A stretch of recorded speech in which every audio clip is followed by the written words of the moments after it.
Good morning, good afternoon, and good evening, everybody. Thank you for tuning into another Supatease video. And in this one, I wanted to do an overview for the Balanced Druid in 2v2 Arena. So if you're interested in this particular bracket, I'll be going over what I think the best talents are, honor talents, soulbind conduits, a little bit of covenant discussion, and then at the end of the video, I will be jumping into some gameplay to go over play-by-play moments of what I'm thinking and what I'm trying to accomplish so that you can take away this information and then apply it to your own game, and then hopefully climb some rankings. I have been receiving feedback that my videos have been helpful. People have been climbing rating as a result, so I'm very grateful for that. I always love hearing about that, but let's just get started. Right away on the talents, let's just keep it really simple. I'm always playing Nature's Balance. This just lets you start the fight with a Star Surge, and it just generates your astral power when you're running around in circles, not able to cast, and you're going to be doing that a lot.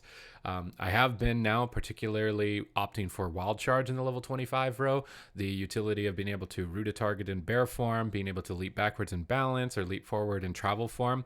The mobility is more beneficial to me at the moment on Balanced Druid, especially if you have certain soulbind conduits, and I'll get to that when we get to the soulbind conduits.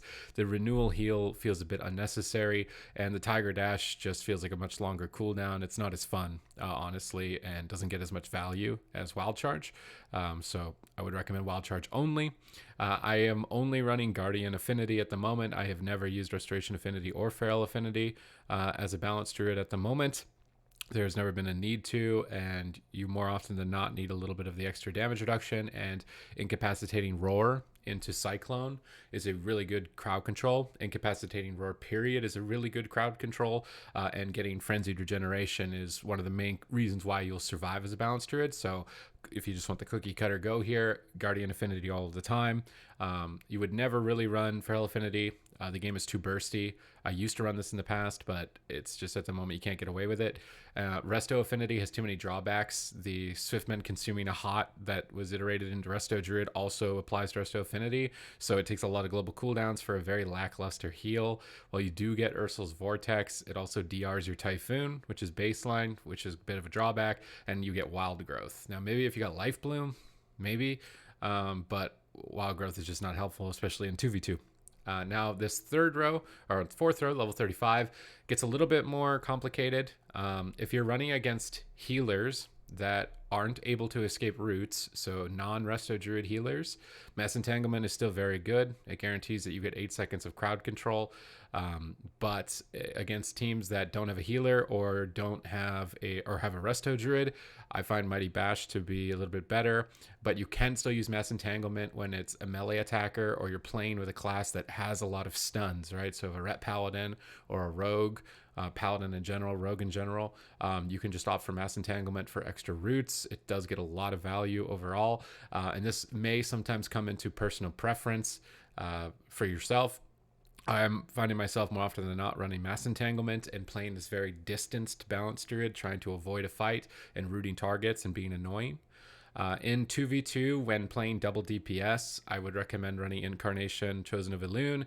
It's such a beefy cooldown that it will allow you to power through for kills, even through a lot of defensive cooldowns in the game that aren't flat out immunities.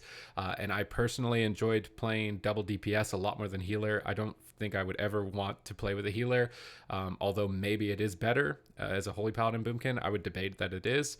My personal recommendation for a 2v2 comp would be Ret Paladin Boomkin. In the clip at the end of the video, I'll be playing with an Enhancement Shaman. It has drawbacks over the Ret Paladin, like limited resources. If you were to play with a healer, you may want to opt for Star Lord to get more efficiency in a game, as you're likely going to be winning based on mana. So Star Lord will just get you more cast, generate more astral power, do more overall damage. It also feels good. Again, in 3v3, I'd probably say Star Lord, unless you're running a Night Fae Balanced Druid, right? And you're running Boat, then Incarn is really good. But Incarn, pretty good cookie cutter in 2v2. Twin Moons, your go-to cookie cutter, just lets you get Moonfire up faster, and it makes Moonfire do more damage. I've yet to find a place to get Stellar Drift because Starfall is so expensive, and it's just so lackluster in PvP that the extra 15% damage is nothing, and being able to move is not worth losing a Star Surge, which also applies Moonkin Aura. And Stellar Flare, I have never liked on Boomkin ever in an expansion. I've got to be real with you. I've never played it in a long time because it just personally is really annoying to use. If you get interrupted on it, you're interrupted on everything. It does very minor damage. It can be dispelled. I personally have not enjoyed using it in any iteration that I've seen it. So for me, I'm always going Twin Moons, and I'm successful with that. In 2v2, I would recommend Fury of Elune, and that you run a badge trinket. This way you will be able to activate it. You can macro the Fury of Elune and your badge together, and you'll get a big boost of damage. You want to save full astral power, and I'll go over this in the gameplay, and then drop Fury of Elune, and then dump all your star surges so you get a chain of them in a row. It's the best way to do it, to burst down a target with a mass entanglement solar beam on the healer. Wouldn't recommend Solstice in 2v2 or New Moon in 2v2. Cookie Cutter, Celestial Guardian, just really good personal defense. Boomkin Aura, really good utility, damage, and support for your team. And then you can get a little bit cheeky with the third option when you're running against melee DPS that you anticipate you want to reflect damage back. You're not prioritizing to disarm. So the only classes that I would recommend playing Fairy Storm, which is your disarm in 2v2, is Subtlety Rogue, and Enhancement Shaman, but Enhancement Shaman is even a little bit rare. The reason Enhancement Shaman is because you want to disarm them on their Doom Winds, their 1 minute cooldown, and also because they have Purge, which can remove Thorns. However, it's not a bad thing if you try to force them to Purge, because then they'll run out of mana. So generally, Thorns into melee, except for sub-rogues and Enhancement Shamans.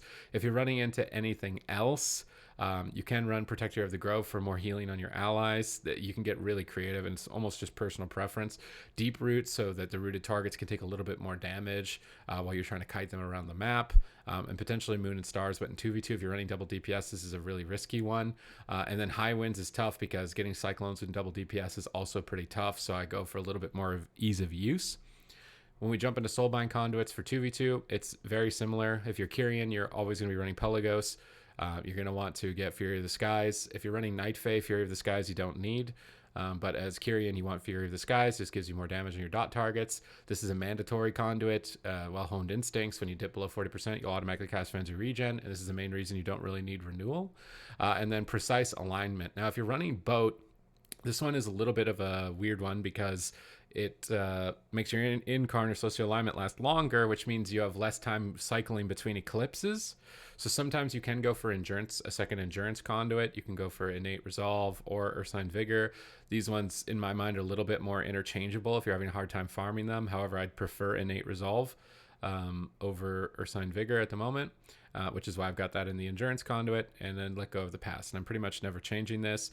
If you're Night Fae, you would want to run the Convoke the Spirits conduit in place of the Fury of the Skies, and then everything else pretty much stays the same. And I wouldn't really recommend playing anything other than Kyrian Boomkin or Night Fae Boomkin. And my own personal experience so far with Night Fae is that I'm not really liking it. I'm preferring my Kyrian Boomkin a lot, and I'm almost considering changing over. But this is the talents, honor talents, conduits, haste verse, if you're wondering, stats, heavy on the verse because of the trinket bonus, generally speaking. And as far as legendaries, I feel like Balance of All Things rewards you more if you're really good at using it, and I'll cover how to use it in the video here when we get to it. But if you're having a tough time getting value from this because you're getting CC'd a lot, you can't cast, then running Dreambinder, especially as Kyrian, not so much as Night Fae. If you're Night Fae, you pretty much want to be Balance of All Things. But if you're Kyrian, you can use Dreambinder and get a lot of value out of it. On my Night Fae Druid, I'm actually using Dreambinder, and it feels a lot worse. So I can tell you from personal experience that I'm trying to get a Balance of All Things on my Night Fae Druid, which is what I used in the clip here. And we will jump into the video right now. So in this particular video, I'm playing Enhancement Shaman Boomkin. We're very fragile, but we have a lot of healing. So what you're going to want to do is this composition in any double DPS really as a Boomkin is you're going to run in, you're going to pop all your damage cooldowns, then you're going to get out of there. You're going to try and run away as fast as possible. We're fighting against a warrior and a druid. Now, when you're the one being attacked, right, you want to do nothing but run. You don't want to worry about doing damage. You just want to run, avoid damage, and kind of annoy the melee DPS as much as possible and play defense. If the Enhancement Shaman is the target, you want to, or your DPS partner is the target, you want to crowd control and use Thorns. So at the start, get your dots up, stay in the back, stay far away, try to get to your Eclipse, use Thorns to deter the attackers. When you activate Eclipse, this is when you want to use Fury of the Elune and dump all of your Star Surges right away. Don't get spell reflected on one of them like I did, but you can see like right off the bat using a Fury of the Loom and my Kyrian Kyrian ability, I got Die by the Sword from the Warrior, and I can hold on to my Incarnation. Now our cooldowns are over, so we need to start running. So I'm going to use Roots on the Warrior. I'm going to do nothing but heal the Shaman. I'm going to use Stampeding Roar to sprint the Shaman. It's just stay away from the Warrior because we only do damage in those little burst windows, so we just need to crowd control. So I use Wild Charge Bear Form. You can see the cheeky value from that talent in there with an Incapacitating Roar, and just root, dot, and try to get your Astral Power. Generally not going to want to spend a lot of Star Surges outside of your burst window. So for me, it's when I get into Eclipse. Here, my Shaman interrupts Cyclone and swaps to the healer, so I pop Incarnation. If you get an interrupt on the healer, activating Incarnation is going to get a lot of value. Unfortunately, I ended up getting crowd controlled on it and losing a lot of that damage, but I would say that if you land an interrupt on a healer, go for an Incarnation and try and pump a lot of damage. But now that little window is lost, so we're playing a bit of defense. They're trying to crowd control us. We can use Solar Beam. Again, we interrupted the healer, so we're going to pop Fury of Elune and our Kyrian ability and dump all of those Star Surges that we've been building onto the healer. I really like swapping to healers when you land interrupts, but now I'm the target. I'll knock the Warrior away with Typhoon. I'll root the Warrior, and I'm just focused on surviving, crowd controlling, rooting the Dispel on the Warrior, keeping dots up, and keeping at a distance. If the Warrior leaps on top of me, I will go in Bear Form or Travel Form and try and jump away, or use Frenzied Regen to try and tank, use Incapacitating Roar to disrupt, or use Dash. You've got a ton of mobility. You just want to focus on running. Now the Warrior's targeted my Shaman. I know they can't get back to me. Thorns the Shaman and start healing the Shaman up. And I'm really just waiting for a burst moment, which is going to be around the Shaman's Bloodlust. So when I receive Bloodlust, I know my Shaman's doing burst damage. If you're in voice with your partner, they can tell you when they're doing burst damage. But with this particular class, I already know that that's how that works. So I'm saving all my Astral Power. I'm focusing on Cyclones. I'm trying to fake out any potential spell reflex or interrupts at this moment in time when I'm going for this Cyclone, and we're just healing. We're playing defense, and this is why double DPS to me is a little bit more enjoyable, because it's more intense, right? I can't just stand out there and attack, otherwise I'll die. I enjoy playing double DPS more. I also think it's stronger, but if you want to play with a Ret Paladin instead, here I activate Eclipse and I activate Kyrian, Fury of Elune, and dump all of my Star Surges, and we get every defensive cooldown again from the Warrior. So you want to swap to the Druid because the Warrior's taking significantly less damage here with their defensive cooldowns active. We can see these are defensive cooldowns, the Iron Bark and Bark Skin. And then when our burst is over, root the Warrior, root the melee attacker, whatever the DPS is on the other team, start running behind the pillar, sprinting your allies, tossing out regrowths, focusing on defense and keeping dots up and staying mobile. Here I get a little bit cheeky and try and go for a Cyclone. Should have watched out for the Intervene. This is Overwatch, an honor talent from Warriors that can reflect Cyclones. You definitely want to be aware of that and not go for a cast if you're going to get reflected. Here the Warrior's pretty committed to my Shaman. I see that with a Stormbolt. Using Thorns on a Shaman during the Stormbolt and spam healing the Shaman is an attempt to deter the Warrior from killing the Shaman. And then you want to focus on rooting. Root is a good way to bait Spell Reflect as well. Here I'm incapacitated, so I need my ally to assist me. They're going to use Grounding Totem. Then I'll use Incapacitate to stop the Druid, and I want to get away from the Druid, not let them cast Cyclones. Basically, don't let the healer cast a spell in general. And then the Warrior ends up fearing me. I'm a bit worried for my Shaman because they're so far away from me. And we still haven't gotten to a point where we've either the Druid or really found our little burst opportunity. So I'm tossing out Regrowth. I'm getting in position to utilize Typhoon if I need to. And I'll interrupt Cyclone with it and try and knock the Warrior. Use Wild Charge to jump out of range of the Cyclone. Again, you get tremendous value out of it. Here, I get Grounding Totem on a Cyclone. Then I'll use Incapacitating Roar to interrupt a Cyclone. Really want to shut down Cyclone against Resto Druid. Resto Druid's a lot more prevalent now in 9.0.5 as well. So it's very important to save your interrupts and your grounding totems. And here we end up getting Die by the Sword and Iron Bark with our Incarnation combo with the Kyrian ability. Once we get that, I swap and I hit the Druid a little bit. And in 2v2, you're really going to need a little bit of dampening to get too much going. Then I drop my Fury of Elune after their cooldowns this time around rather than lining them up one-on-one. And I dump the remainder of my Astral Power here. And splitting the cooldowns against a Resto Druid ended up feeling a lot better because the Iron Bark was just stopping all my burst. So I popped my Incarn and my Kyrian with my Boat Legendary, dump a couple Star Surges, bait a cooldown, save Fury of Elune, and then use it later to try and power for a kill after their defensive cooldowns can be an option. Here I use, again, Thorns during the Stormbolt. I use Bear Form Root. I use Incapacitating Roar. I use Mass Entanglement because my Shaman is at 10%. It's time to run. Our little burst damage is over. Use our Stampeding Roar. Avoid the Warrior. Keep away from the attacker. Keep trying to heal up. It'll be a lot less stressful if you play with a better hybrid like a Ret Paladin than this. You may not need to run as much, and you don't have a stun, which is also the main reason that it's hard for us to end a game. It was a very stressful comp. I can be honest, I didn't really enjoy playing the Enhancement Shaman Boomkin, but I felt like the information in this video would be useful to those looking to explore into 2v2 or try and excel at 2v2, but I wouldn't necessarily recommend it. It's very challenging to succeed with. Here the warrior's popping cooldowns, so I'm going to use Incapacitating Roar. I'm going to use Mass Entanglement. I'm going to jump away from the warrior, and we're just trying to avoid the warrior's damage during Avatar, Sunder to crowd control. You can use Thorns, jump into bear form, Frenzy regen, and try and recover and wait for their avatar and then wait for that moment. But it is likely against competent teams that you will need to go into some exceptionally high levels of dampening to be able to actually cut through the healing and be able to find a kill. Here, utilizing Typhoon to knock the Resto Druid away from getting a Cyclone, and I'm just trying to heal up and get my Restoration Shaman back in the fight. I ended up proccing into my Eclipse, dumping my Fury and Star Surges and going after the Resto Druid because the Warrior in defensive stance is becoming just a little bit too problematic to take down. But there's so much durability on their classes with the automatic Frenzy Regen Conduit that they're likely running as well as I am, and defensive stance on the Warrior that I'm really just wanting to start spreading my burst damage out. Here I'm going to use Roots because my Shaman is low. I'm going to activate Thorns on my Shaman because my Shaman is low health.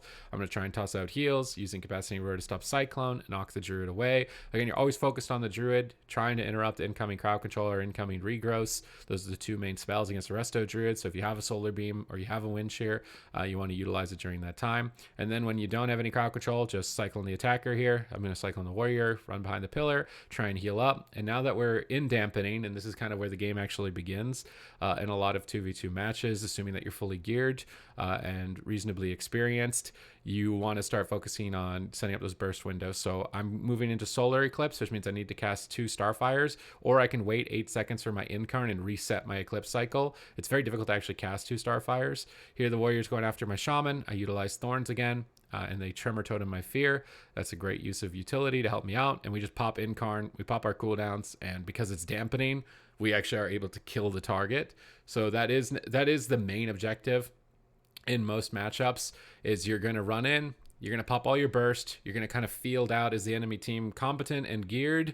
Can they withstand all of our cooldowns? If they can, then your main priority then becomes retreating and running and staying away until deep dampening, where you're just going to pop all your cooldowns and they won't be able to heal anymore because dampening is too high, and because you've utilized your mobility and crowd control to extend the fight into that deep stage, you'll be able to find a kill with a lot of burst damage. And it's a little bit of a linear gameplay. It's not particularly the most enjoyable for myself to play it, which is why I don't play a ton of 2v2, but I know there's maybe a lot of you out there that do, so I wanted to provide a bit of content around it, and I hope that this video helped you out with your 2v2.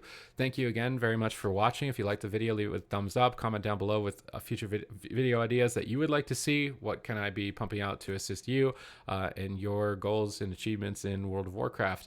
Other than that, thank you very much for watching the video, and I will see you in the next one.